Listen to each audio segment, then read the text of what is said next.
recevons aujourd'hui la directrice générale d'Enercop PACA. Bonjour Clémentine Thierry. Bonjour. Merci d'avoir répondu à notre invitation. Merci.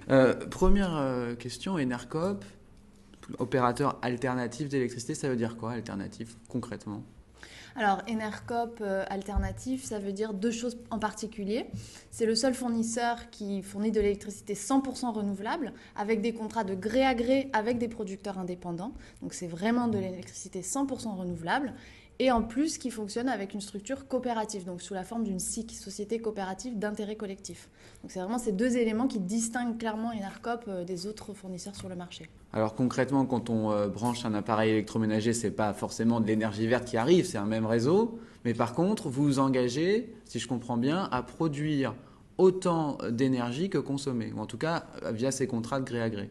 Alors exactement. Ce qui s'est passé quand le marché a été ouvert, c'est vraiment la partie production et la partie fourniture qui ont été privatisées. Le réseau de distribution, lui, est resté public. Donc on utilise, nous aussi, comme tous les autres fournisseurs d'électricité, le réseau de distribution public, donc où finalement toutes les énergies sont mélangées et sont distribuées à tous les consommateurs français. Par contre, l'engagement, c'est que vraiment la même quantité d'électricité est produite par nos consommateurs, injectée sur ce réseau et consommée en sortie par les consommateurs Enercop. Mais on pouvait déjà être sociétaire ou client d'Enercop jusqu'à aujourd'hui. Qu'est-ce qui va changer avec la création de cette antenne régionale ? Alors aujourd'hui, donc depuis le 26 mars, on a créé une coopérative régionale Enercop PACA. Donc c'est une coopérative indépendante. Ce qui va changer, c'est que justement, l'objectif de toute façon d'Enercop, c'est de permettre une réappropriation citoyenne et locale des questions énergétiques. Et d'un bout à l'autre de la chaîne, donc de la production justement, avec l'injection de la production renouvelable sur le réseau, à la consommation, en passant par la maîtrise de l'énergie, donc réduire nos consommations d'électricité. Donc, qu'est-ce qu'on va faire au niveau local ou plutôt au niveau régional ? C'est justement développer ces trois axes et ces trois métiers dans la coopérative et mettre en lien les citoyens, les structures sur le territoire régional. Donc, on va produire de l'électricité directement sur le territoire de la région PACA. Donc, on va investir dans le développement de nouveaux moyens de production. Nos consommateurs seront consommateurs à l'intérieur de la SIC de la coopérative donc régionale et pourront participer à la gouvernance, à la prise de décision au niveau régional, donc sur leur territoire. D'accord. Et la compensation, alors vous m'avez dit qu'il ne fallait pas dire compensation en préparant cette interview, mais l'équilibrage, c'est-à-dire cette idée de produire autant que consommer en énergie verte, se fera aussi à l'échelle régionale, c'est-à-dire que vous allez, est-ce qu'on pourra dire pour 1 kilowatt consommé en PACA, il y aura 1 kilowatt produit ? Kilowattheure. Kilowatt, c'est de la puissance. Pardon. Alors, l'équilibrage en termes de métier, est-ce que c'est vraiment un métier de faire l'équilibrage d'un réseau ? L'électricité, c'est très compliqué parce qu'il faut vraiment qu'en instantané, il y ait exactement la même énergie qui soit produite et qui soit consommée en instantané. Donc, c'est vraiment quelque chose de très difficile à gérer au niveau du réseau. Donc, c'est les ingénieurs du réseau et d'autres opérateurs qui sont donc des équilibreurs du réseau qui gèrent ça. Ça restera au niveau national, donc au niveau de l'instantané. Par contre, l'idée d'Enercop, c'est vraiment de créer un petit peu quelque part un circuit court entre la production et la consommation d'énergie. Et donc oui, effectivement, de mettre un lien, de refaire le lien entre la production et la consommation. Donc au niveau régional aussi, on va essayer quand même de remettre du lien entre la production et la consommation. À la fois en termes de quantité, mais aussi en termes de moment. Donc c'est important de consommer l'électricité au moment où on en produit le plus, par exemple. Et ce qui est aussi important de dire, c'est que le réseau dans la région est un réseau fragile. On sait qu'on est quasiment à la limite de consommation. Donc peut-être que cette production supplémentaire que vous allez peut-être apporter va permettre de sécuriser un peu ce réseau. Exactement, mais de toute façon, c'est une priorité aussi régionale, c'est une politique aussi du Conseil régional. Il faut absolument sécuriser. En fait, on a un seul axe, donc une seule ligne haute tension qui dessert tout le bout de la région PACA. Et donc ça, c'est vraiment, ça crée un contexte de péninsule électrique. On est complètement isolé. Si la ligne est coupée, tous les gens se retrouvent privés d'électricité. Pas que les gens d'ailleurs. Voilà, toute l'activité économique. Voilà, exactement. Donc oui, la production d'énergie renouvelable, le développement de production locale permettrait d'éviter, de lisser un petit peu cet effet de péninsule en créant du foisonnement entre toutes ces électricités. On l'entend, votre discours est aussi un discours qui a une portée politique sur la place de l'énergie renouvelable, politique au sens noble du terme, on va dire. Vous estimez suffisamment soutenu aujourd'hui par les pouvoirs publics sur votre démarche? Est-ce que vous avez l'impression qu'il y a un vrai élan pour promouvoir les énergies alternatives? Alors en tout cas, au niveau de la région PACA, on peut dire qu'on a quand même reçu un très bon accueil. Vraiment, on a été assez contents. De la part... C'est-à-dire, il y a des aides publiques? Comment ça se passe? On a reçu des aides sous la forme de subventions lorsqu'on était sous la forme associative. Donc, jusqu'au 26 mars dernier. Voilà, justement, pour préfigurer le passage en coopérative. On a reçu des subventions. On va normalement continuer à en recevoir aussi... en étant constitué en coopérative. Il y a aussi beaucoup... Alors, l'intérêt d'une SIC, donc la forme juridique d'Enercop, PACA, c'est de pouvoir accueillir au sein même de la coopérative, au sein même de la gouvernance, en prenant des parts de capital, des collectivités territoriales. Donc, il y aura des participations de collectivités territoriales au sein de Enercop PACA. Voilà, et il y en a même déjà, puisqu'il y a la mairie de Forcalquier qui a pris des parts au capital initial, donc avant même la création, puisqu'on doit constituer un capital avant de pouvoir créer la coopérative. Donc la mairie de Forcalquier a pris des parts de capital avant même la création et même au conseil d'administration de la SIC Enercop PACA. Donc nous, ça a été vraiment une très très bonne nouvelle parce qu'on a vraiment envie de travailler avec les collectivités. Encore une fois, pour permettre cette réappropriation citoyenne, il faut vraiment que les collectivités aussi jouent le jeu et participent avec nous au projet. Et donc du coup, vous avez que la mairie de Forcalquier ou est-ce qu'il y en a d'autres qui seront bientôt partie prenante du capital? Pour l'instant, on n'a que la mairie de Forcalquier, mais normalement, d'autres devraient être rapidement, j'espère vraiment assez rapidement. Des discussions sont engagées en tout cas. Oui, voilà, des discussions sont engagées avec plusieurs collectivités, à la fois pour devenir sociétaire et aussi pour devenir cliente, parce que devenir cliente d'Enercop pour une collectivité, c'est aussi un symbole fort. À envoyer aussi à ses administrés sur son territoire, quoi. Et pour vous, c'est un marché important, j'imagine. Et pour nous, c'est un marché assez important. On va passer à un autre thème. Est-ce que c'est facile de venir à Enercop aujourd'hui? Comment ça se passe concrètement de changer d'opérateur? C'est quelque chose de compliqué ou est-ce que c'est plutôt simple? Alors c'est extrêmement simple. Donc ça, changer de fournisseur, c'est vraiment pour qui que ce soit, que ce soit particulier ou professionnel, peu importe le type de compteur, donc la puissance, on peut tout à fait facilement passer chez Enercop, que ce soit pour un changement de fournisseur ou pour un emménagement.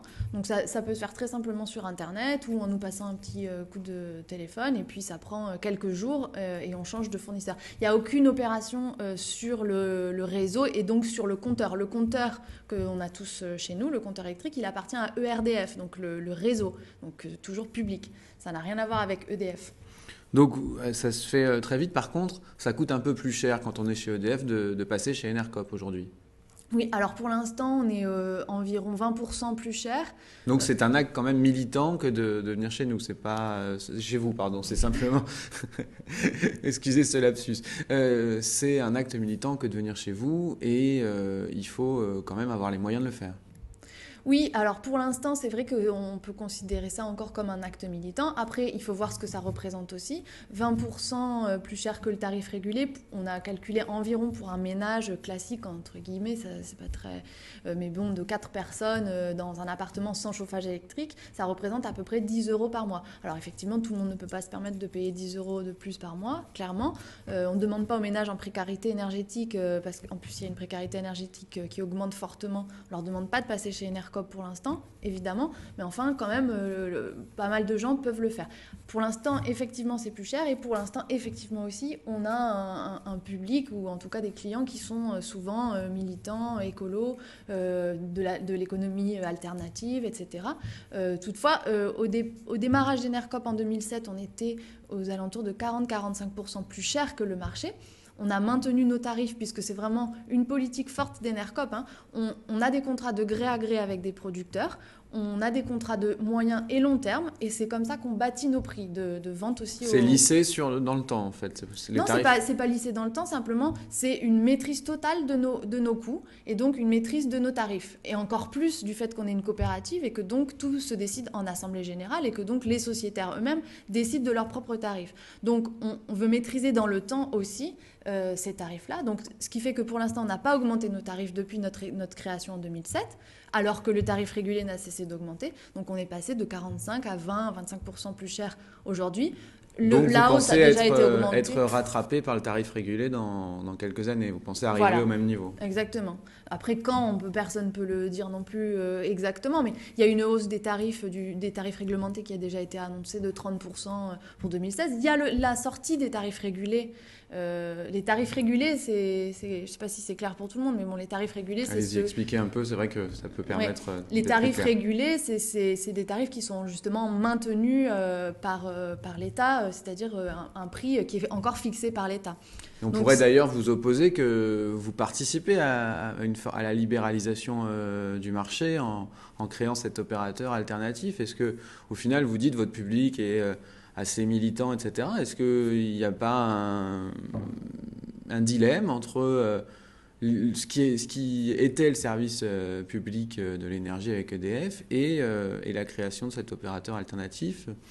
Est-ce que vous comprenez qu'on puisse se dire, moins il y aura de clients à EDF, plus on verra disparaître le tarif régulé ? Ça non. Après, je peux comprendre qu'on puisse regretter le service public de l'électricité. Et il y en a beaucoup qui le regrettent, parmi ENERCOP aussi, évidemment. On n'a pas du tout été militant pour sortir du tarif du service public de l'énergie. On est arrivé suite au constat qu'on allait sortir du service public de l'énergie, enfin de l'électricité. Et du coup, il fallait que justement on trouve une alternative pour reconstruire quelque part ce service public. Donc c'est exactement la voie que choisit ENERCOP, PACA aussi du coup, de reconstruire un peu un service citoyen de l'électricité en faisant participer directement les citoyens, les collectivités territoriales, en recréant une dynamique locale, un circuit court, etc. Donc en fait, on essaye justement de reconstruire ce service public quelque part de l'électricité via le réseau ENERCOP. Très bien, merci pour cette précision. Juste rapidement, quand on parle énergie alternative, on parle aussi économie d'énergie. Je crois que vous allez procéder pour les nouveaux clients à des diagnostics énergétiques pour justement permettre de consommer moins, c'est ça ? Exactement. Alors en fait, c'est ce que je disais au départ. On a vraiment 3 métiers, donc les 3 axes qui sont indissociables dans le projet ENERCOP, la production, la consommation, mais le 3e axe, peut-être même le premier, c'est la réduction des consommations d'électricité. Donc on va vraiment, à travers la SIC ENERCOP PACA, essayer de mettre en œuvre des solutions, de proposer des solutions à nos clients, mais pas seulement, pour réduire les consommations d'électricité. L'idée, c'est vraiment de ne pas créer un opérateur qui va proposer des services qui sont déjà existants sur le territoire. Il y a déjà beaucoup de gens qui font beaucoup de choses. Donc vous allez vous baser sur les diagnosticiens qu'on connaît déjà, qui sont déjà Non, alors on va proposer des choses peut-être qui correspondent à des besoins qui ne sont pas encore satisfaits. Donc par exemple, on a fait un groupe de travail pendant 1 an là, avec différents acteurs, bureaux d'études, Espace Info Énergie qui donnent des services gratuits aux particuliers pour réduire leur consommation d'électricité sur le territoire. Et on a déterminé quelques axes, donc notamment de l'autodiagnostic pour les particuliers et pour les bureaux, pour les bâtiments de bureaux. Donc effectivement, aider les gens à diagnostiquer eux-mêmes et à réduire leur consommation, et les établissements tertiaires, enfin de bureaux. Il y a un axe aussi sur les collectivités, justement, aider les collectivités à réduire leur consommation d'électricité. Mais on pourrait vous dire, mais pour votre business, c'est pas une bonne idée. Au final, vous allez tuer un petit peu vos contrats, vous allez faire baisser la consommation, au final, vous n'êtes pas gagnant dans cette histoire. C'est pas une question qui rentre dans votre non, alors réflexion. Non, déjà on est gagnant parce que notre objectif c'est pas bon, bien sûr enfin on est quand même une société commerciale, évidemment il faut qu'on atteigne un équilibre, etc. Enfin on cherche quand même à avoir un modèle économique qui tourne, bien sûr, mais on n'est pas gagnant à ce que les gens ne soient pas satisfaits de toute façon, et surtout bon, je vais dire peut-être quelque chose un peu cliché, mais la planète n'est pas gagnante à cette consommation un peu effrénée et à tout va. Et en plus, et bon ça c'est encore plus subtil, subtil, on va dire, mais encore plus précis. De toute façon, on a intérêt à ce qu'on ait une bonne vision et à ce qu'on maîtrise quelque part les consommations de nos consommateurs, puisque, comme j'expliquais, l'équilibrage, c'est en instantané, il faut que la production et la consommation soient équivalentes. On a des pénalités qu'on dépasse qu'on soit en surconsommation ou en surproduction. Donc, de toute façon, il faut qu'on trouve cet équilibre-là et on a des pénalités dans un sens comme dans l'autre. Donc vous avez tout à fait intérêt à ce que tout le monde réduise sa On a de consommation. toute façon intérêt à ce que les gens réduisent leur consommation d'électricité. Très bien. D'un mot, l'objectif en termes d'abonnés dans la région, est-ce que vous êtes fixé un nombre d'abonnés ou ça y est, vous serez définitivement implanté? Alors, on s'est fixé pour l'instant comme objectif environ 3500 clients d'ici 2020. D'accord. En sachant qu'on part aujourd'hui avec 950 clients en région PACA.